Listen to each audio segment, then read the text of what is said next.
اعوذ باللہ من الشیطان اللعین الرجیم بسم اللہ الرحمن الرحیم الحمد لأہلہ والصلاة علی اہلہا لا سیما علی بقیت اللہ الاعظم۔ ماہ شعبان المعظم 15 شعبان آپ تمام اہل ایمان کو پھر مبارکباد پیش کرتا ہوں کہ خدا کے لطف و کرم کے ساتھ کہ پروردگار نے ماہ شعبان کے 15 روزے ہم سب کو نصیب فرما دیے۔ سرکار ختمی مرتبت کا مقدس مہینہ اور درود آل محمد کا بہترین مہینہ۔ امام سجاد علیہ السلام کے بیان کیے گئے درود میں سے ایک جملہ آپ کی خدمت میں فرماتے ہیں، اللہم صلی علی محمد و آل محمد وامر قلبی بطاعتک ولا تخزنی بمعصیتک۔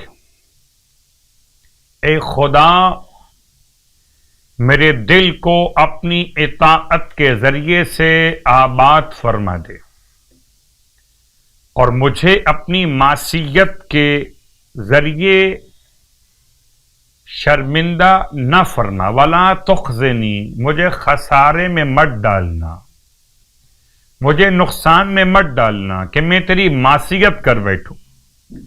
وارزقنی مواساۃ من قطرت علیہ من رزقک، اور اے میرے پروردگار مجھے عطا فرما رزق میں ایسا رزق عطا فرما کہ جس میں تو نے کوئی تنگی نہ رکھی ہو، اور اے پروردگار جس رزق میں تو نے تنگیاں رکھی ہوں اسے مجھ سے دور فرما دے۔ بما وسعت علی من فضلک ونشرت علی من عدلک واحییتنی تحت ظلک۔ اے پروردگار مجھے اپنی نعمتوں سے فیضیابی عطا فرما، اپنے عدل سے مجھ پر رحم و کرم فرما، اور مجھے اپنی رحمت کے سائے میں اپنی پناہ میں لے لے۔ اور ماہ شعبان المعظم کی ہر ایک رات میں ایک خاص نماز کا تذکرہ آپ کی خدمت مقدس میں۔ شب 16 ماہ شعبان،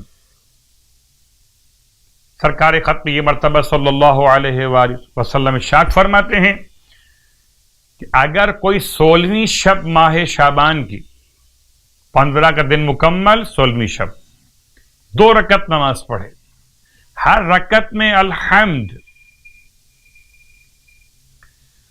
ایک مرتبہ الحمد پڑھے، اس کے بعد آیت الکرسی کو 1 مرتبہ پڑھے، حمد کے بعد آیت الکرسی 1 مرتبہ، اور سورہ اخلاص 15 مرتبہ پڑھے، تو خداوند عالم ارشاد فرماتے ہیں کہ اگر کوئی یہ 2 رکعت نماز بجا لائے تو اس کی طرح سے کہ جیسے اس نے تمام تر حق رسالت کو ادا کیا ہو، اور میں اتنا ہی اس کو عطا فرماؤں گا کہ یہاں تک کہ اس کے لیے بہشت میں 1000 محل تعمیر کروں گا۔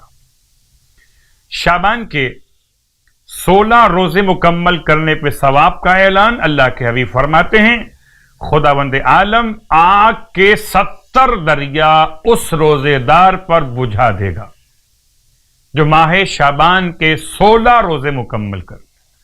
خدا ہم سب کو ماہ مبارک شعبان کے صیام اور قیام کی توفیق عطا فرمائے۔ الہی آمین۔